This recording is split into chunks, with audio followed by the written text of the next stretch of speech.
to come and talk to you about some of the myths and facts of pigweed control. That's what they said. Well, you guys all know the Mythbusters on TV. You've seen these guys before. Well, today we got two new ones, and we are here to talk about the facts and myths of pigweed control.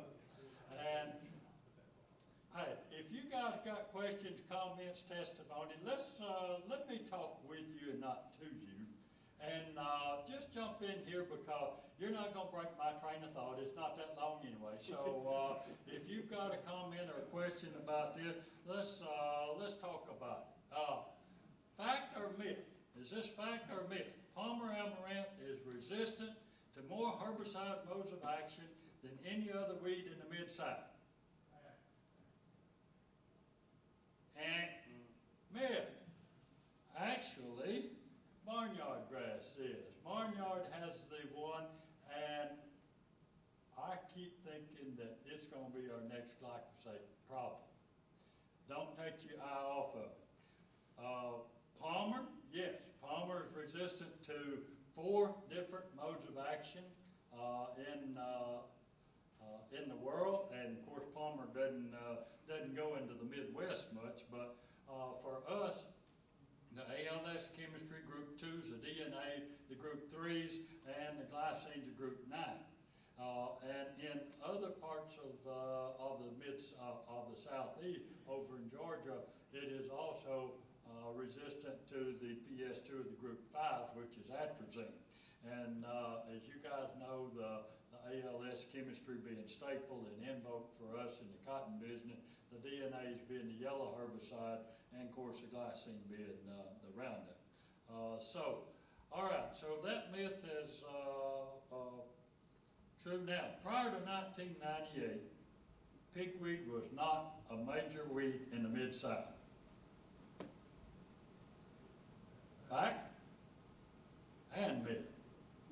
Because depending on where you were in the Mid-South, but it was not the major weed. And you can go back and look in all of our publications and all of our belt-wide proceedings and all where we list the major weeds of the year.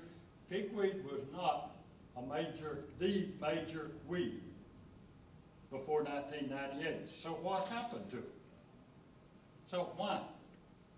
Why is it now? Because we have allowed our soil seed bank to get so high that it has just completely overrun us. And we'll talk a little bit more about that as well. This is the distribution.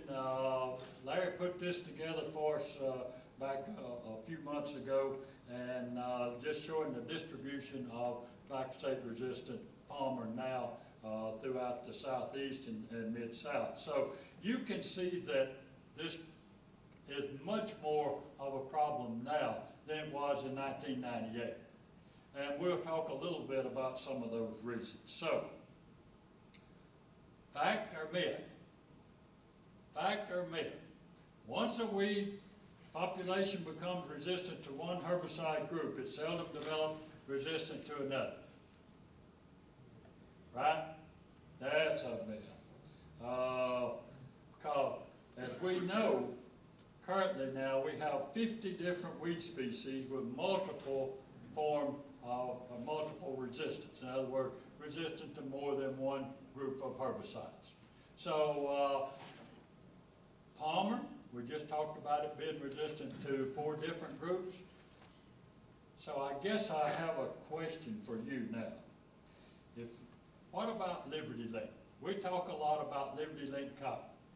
Liberty Link cotton, or Liberty and Liberty Link cotton will kill a pigweed like glyphosate did in 2003. You believe that? Myth. It will not. So, if that's the case, then help me as we work through this. Last year we had, this is a survey of our cotton consultants in the Mid-South. Cotton that was Inca cotton last year, it had 83% of it have been in continuous cotton for the last 5 years. Only 35% of soybean. In 2011, what percent of the Roundup Ready acres were treated solely with Roundup? Want to guess? 20% of the cotton. Only 20% of the cotton was treated solely with Roundup. Not very much soybean at all. So, where are the Liberty Link acres of cotton? They're in the pigweed country, right? That's where we plant Liberty Link cotton. So, if it's the case that we've just talked about, 30% of the cotton planted to Liberty Link received only Liberty. We just mentioned that pigweeds will become resistant to more than one class of herbicides. We know that this is a fairly common occurrence. We know that Liberty is not as good as Roundup once was, and we know where we are with Roundup today. This is an extremely puzzling situation as to why we would plant and spray 30% of our cotton with nothing more than Liberty. That's an extremely dangerous scenario, and one that I think will cause us to be back here in 3 to 4 years talking about what do we do with pigweeds that are resistant to both Liberty and Roundup and ALS and PPOs and. We know this weed well enough to know that it adapts to whatever situation we put it in, whether it be drought stress, whether it be excessive moisture, or whether it be a particular herbicide. Jason just talked about starting clean. And we certainly want to do that. And it doesn't matter whether you do this with tillage, whether you do this with a herbicide program, as long as you start clean. But how clean is clean? If we look really close and we pull these out and look at them like this, these are there, and this is just what I think, Jason, you just showed the temperatures, soil temperature. Pigweed only germinates about 1/4 of an inch deep. Only 1/4 of an inch deep. Now, how much warm weather, how much sunshine do we have to have in order to warm that soil to a germination point 1/4 of an inch deep? And what happens to us if we get prepared, we get everything ready, and yet it rains, or yes, it gets cold, or whatever our reason is, we can't get there. But we have a few days of warm weather, and then it turns bad. They just sit there and wait on you. They'll just sit there and wait on you. And when you get ready to plant, they've got a head start now. And that's the last thing we need, is to give these a head start on us. All right. Our solution. Solution is spray more, spray often, spray. That's the way out of a pigweed infestation. Fact or myth? You're right. Myth. We cannot spray our way out of a pigweed infestation. We have to take some additional steps, and managing the soil seed bank and managing those escapes are essential to reducing the infestation. There's no herbicide program that's good enough to spray our way out. So, manage those escapes. However you decide to manage them. Some people put a boom on a toolbar on the front of their tractor and put seats on it with spot sprays, ride through the field with spot sprayers and spray escapes. Some have chosen to put hoe crews in the field, but manage those escapes, because palmer, the seed do not live a long time in the soil, but they produce a lot of seed. And that's the way they compete with us. That's the way they get ahead of it, is that they just overwhelm us with seed. So, with this one, this is my favorite pigweed right here.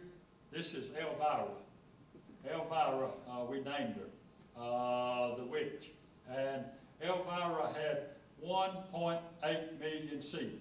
Oh, by the way, my technicians and student workers, county dough, they've got a whole another name for this week. But 1.8 million seed on one plant. That is extremely difficult to compete with. Let's just play a numbers game. Play a numbers game with me. In year one, if we allow a pigweed to go to seed in our field, this is not Elvira. This is a wimpy weed. Only 300,000 seed. Only 300,000 seed, and over the winter, we lose 95% of them. That's 15,000 seed. 15,000 seed, we put a good herbicide program. One of these that Larry's going to talk to us about in just a minute. We put a good herbicide program on there that's 99% effective. Can I sell you a 99% effective herbicide program today? Yeah, you buy one. Sure you will. All right? We still got 150 plants out here to deal with. That's after 95% loss in the winter and a 99% control with a herbicide program. We've got 150 plants to deal with. Now, if we look at year two now and take those 150 plants, only 33% of them are females. And just like every party I went to when I was in college, there was always more males than there were females. And that's the way it is in the pigweed world. The pigweed world, there's more males than there are females. But let's assume that 33% of them are females, and out of that, that's 50 females, 150,000 seed, even wimpier than their parents. We're talking very, very conservative numbers here. And that's 7.5 million seed, 95% loss over the winter, 99% control. We have 3,750 plants to deal with. This is not sustainable. This is not sustainable at this level. Now, back to that year where we have one. That year where we have one.